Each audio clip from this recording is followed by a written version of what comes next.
What's up all you animated Spider-Man loving dudes and dudettes? ToyShiz here, and I'm back again to give you guys another retro-Shiz look back at the past, and today we're going to be checking out the Marvel's famous couples, Spider-Man the animated series, Spider-Man, and Mary Jane. And this is one of 24,000 pieces, so limited that 24,000 pieces. But yes, this is of course based on the animated series from the 90s, Spider-Man and Mary Jane, and well, Mary Jane was handled a little bit odd in that series. I mean, turning point, yeah, we got a good cliffhanger episode, but then, of course, it was never resolved, Madam Web. And here they are, out of the packaging, and after all these years of never having owned this set, I gotta say, I was definitely missing out. Of course, I need a Mary Jane figure. It's the animated Spider-Man. She was a core character in that show, but of course, she doesn't look anything like Mary Jane from that show. Peter Parker, though, I would say they definitely nailed it in terms of Toybiz back in the day. But one thing they did expertly get right,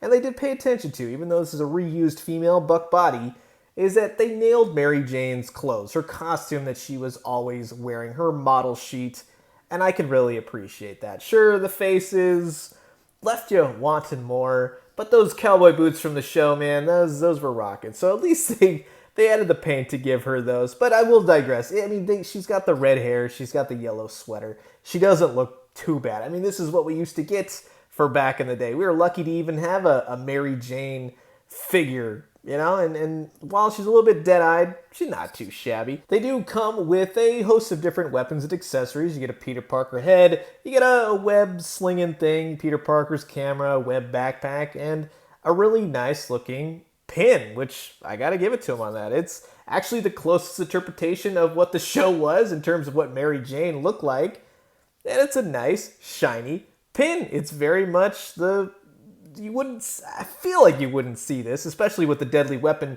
point on the back of it, but with Spider-Man, this is actually the closest thing to the animated Spider-Man that they ever really did. He's got the big wide eyes, very reminiscent of the show. The colors are darker for the red and more of that purplish blue that Spider-Man always had. His colors kind of changed, of course, between day and night, but this one in particular looks to be the closest I think I have in terms of the animated series. The head may be a little bit too big, but dang, he looks good. And he's a little bit pre-Marvel Legends here because you can actually swap the heads out. That's actually pretty cool. You can put that Peter Parker on there. No problems at all. It looks great.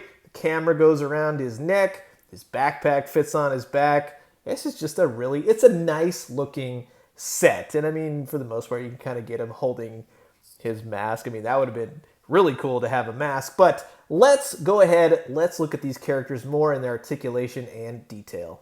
Now, just to go over the accessories, the pin is actually really nice. It's a little bit different from the usual plastic clasp type pins, quote unquote. We used to get, this is actually a really nice pin of Mary Jane and Spider-Man. It does have the rubber stopper on the back and an actual pin, so I don't see them packaging this type of thing anymore for kids' toys, but it is really nice to see. Other accessories are, of course, Peter Parker's camera, which we have seen before, and then also this web backpack. A previous version was all gray and it didn't have any paint, but this time around it's red with some black webbing on it, and you can store all kinds of small things in there if you want, and it does affix nicely to Spider-Man's back. Also, the camera can go around his neck, so you get some nice weapon storage, quote unquote, for this Spider-Man. And then finally, you get this suction cup web line sort of deal. This is how they used to do Spider-Man webbing back in the day, and it works for the most part. You just kind of twist this around his wrist, get it all snug, and then take the suction cup part and put it onto your favorite window, something like that. And of course, last but not least, we do get a Peter Parker head sculpt, which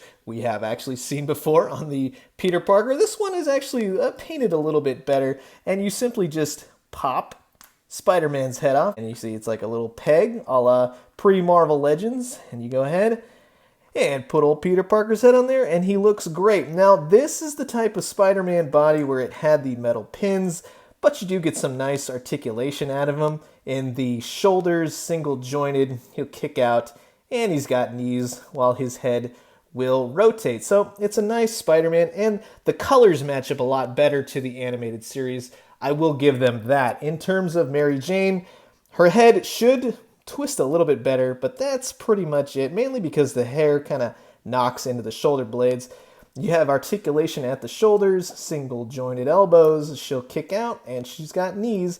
And the one thing I do like about this Mary Jane is while the face sculpt is incredibly off, they did pay close enough attention to get at least her costume in the show right. Her yellow sweater, blue jeans, her cowboy boots, they're there, but it just don't look like the animated Mary Jane. And here they are stacked up with a few of the other Toybiz Spider-Man the animated series. You got Blade, you got the core baddie, the Green Goblin, and all the mess that he created with those portals. We have to find out about Mary Jane. But this buck body of Spider-Man, like I said, he's got a little bit bigger head than the usual Spider-Man head that came with him, but his colors are a lot more close to the animated series. And of course, everyone remembers that Sins of the Father episode with Mary Jane and Dormammu. Yeah, that was a thing. And then, of course, Mary Jane defended Harry Osborn against the Man-Spider. Well, Harry tried, but we know Mary Jane.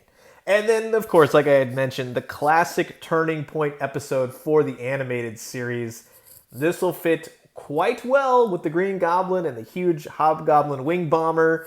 This is a total blast to the past. John Semper Jr., we need to know. We have to have a movie, something. We got to find out what happened to Mary Jane. And don't even bring up Spider-Man Unlimited. That was not a sequel series. I don't care what people say.